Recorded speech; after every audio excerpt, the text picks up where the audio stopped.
Aries is rising as the new moon occurs in Cancer. Mercury is also placed in Cancer, so the moon and Mercury conjunction in the fourth house of Cancer indicates that there is this conjunction of heart and mind.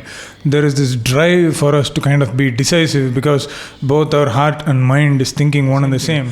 So there is this push or the drive or the desire for us to be decisive and conclusive with whatever we are doing in life. But I don't think this is the time for us to be decisive and conclusive. As I already told in this Saturn retrograde video and also my Sun in Cancer video, this is pretty much the time for us to be doing our review and reassessment in terms of how we have crossed all these 6 or 7 months in this year. The reason why I say this is because Jupiter is about to go retrograde soon and Venus is going retrograde this month itself.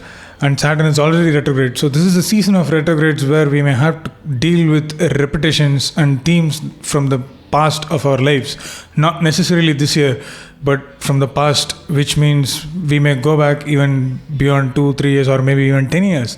So in order to deal with all those things, we need to be a little bit slower, and this is the time for us to be slow. And this new moon kind of ushers in this desire along with Sun's position in Cancer that I already discussed in the other video. It will be important for us to note that we need to take things slowly and we need to lie low. There is this urge to be productive, but sometimes being productive is not just about completing things, but it is getting smaller things done in order to reach the end. In order to contain this desire and motivation to move forward, the nodes are actually squaring the new moon, which is the sun and the moon. And this acts as a reality check for us to understand that life is not always the same. So we may have to slow down for a certain period of time in order to kind of have a better result towards the end. It is okay to be circumspect, and skepticism is the mother of invention. So we may have to doubt certain things and we may have to doubt our progress, but ultimately I think what matters is how we are going to complete it. So in order to complete it, as I already said, you need to break down things into smaller targets. That is, if you have one vision, just break down those visions into smaller targets and set yourself a goal to achieve it, so that it will be easier for you to focus on smaller things rather than focusing on one big thing. The sun and the moon are squaring the nodes, which is going to act as a reality check to kind of keep us in check, because we are pushed by this Mars in Leo and Venus in Leo and Jupiter and Rahu in the first house in order to go and achieve things as quickly as we can and be decisive at every moment possible. But the square of the new moon with the nodes, Mercury is squared by the nodes, the sun is squared by the nodes, and the moon is squared by the nodes. So the square kind of tends to act as this reality check portion, or it kind of puts us into question. So skepticism naturally arises in our mind, and at this point this skepticism is all we need, because we may kind of overlook some of those things that we actually need to, but that's not how it works, and the nodes are going to teach us this lesson by staying with us so that we don't push ourselves under the ground. Jupiter and Rahu in the first house of Aries is going to ensure that we have enough creative thoughts and ideas. On the other hand, Mars and Venus are placed in the fifth house of creativity. This is complete fueling of our creative thoughts and motivations and desires, and we are going to bounce all in without staying back or without holding ourselves back. This is where we need to be a little cautious so that we don't make hasty decisions that might backfire in the future. Now is the perfect time to gather all the thoughts and creative ideas. Maybe you can just write some ideas on your notebook, or maybe you can just note it down on your phone on Google Docs or something like that, whatever you may like.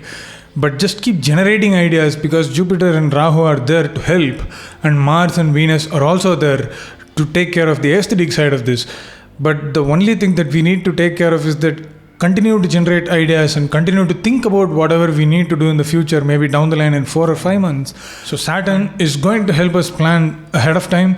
Jupiter and Rahu is going to fuel with ideas. Mars and Venus are going to help us with creative thoughts. So all we need to do is just sit at one place, be calm, note everything, gather things that come towards us, but not make any decisions at this point of time. As I already said, this is a period of retrogrades, so this is when we have to actually review and reassess, but not be decisive. Saturn is in the 11th house of Aquarius, which is the house of dreams and hopes and desires. Saturn is opposing the first ruler, Mars, and Mars is placed in the 5th house. Saturn is placed in the 11th house of friends. The planet of friends and the planet of the first house, which is ourselves, there is this opposing aspect. which is kind of indicative of the fact that we might not get much help from friends or relatives, or even if those people have helped us in the past, or even if we trust that these people might help might not come, especially during this fortnight. But on the other hand, Mars is in the fifth house, that is the ruler of the rising sign in the fifth house, and Jupiter is in the first house. Saturn is in the 11th house, dignified, which is the house of hopes and dreams. So it is necessary for us to keep moving forward by trusting our own selves. So I think the lesson is like trust yourself and trust the process and just keep moving forward. Ketu is placed in the 7th house of Libra, which is the natural house of collaboration. Ketu, being the planet of contraction, is going to ensure that we don't have much collaboration during this time. On the other hand, Ketu is also kind of this lonely planet that doesn't promote collaborations. So it kind of afflicts Libra, which is the natural sign of liaising collaboration. So it's important for us to just stay and lie low and be calm, not to give in to any kind of submissiveness, especially in terms of collaborations or agreements. The ruler of the second house, Venus, is placed in the fifth house with Mars, which is also the eighth ruler apart from ruling the rising sign. Second house is the house of finance and money. So there might be some chances of sudden incomes or gains that we were expecting long time back but never came, but it might actually end up coming to us by this time. Mercury, the ruler of the third and the sixth house, is placed in the fourth house of domestic well-being. So there is this minor chances of little health issues or hurdles, but I don't think there is anything major, which depends upon the natal chart. But overall, this particular fortnight does not indicate any major health challenges for any individuals. Mundane is a different thing. The new moon is in Punarvasu Nakshatra. Punarvasu Nakshatra is all about repeating patterns. So if you have any kind of repetitions, or if you keep doing the same thing over and again, like 2 times or 3 times or 4 times, I don't think it really matters, because at the end of the day, you need to focus on the result. So the number of times you do something, you are going to get familiarized and you will become an expert of it. So the ultimate result is going to be good.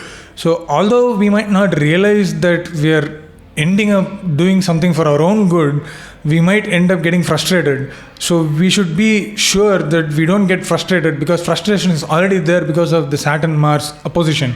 So the only thing we need to ensure is trust the process and move forward.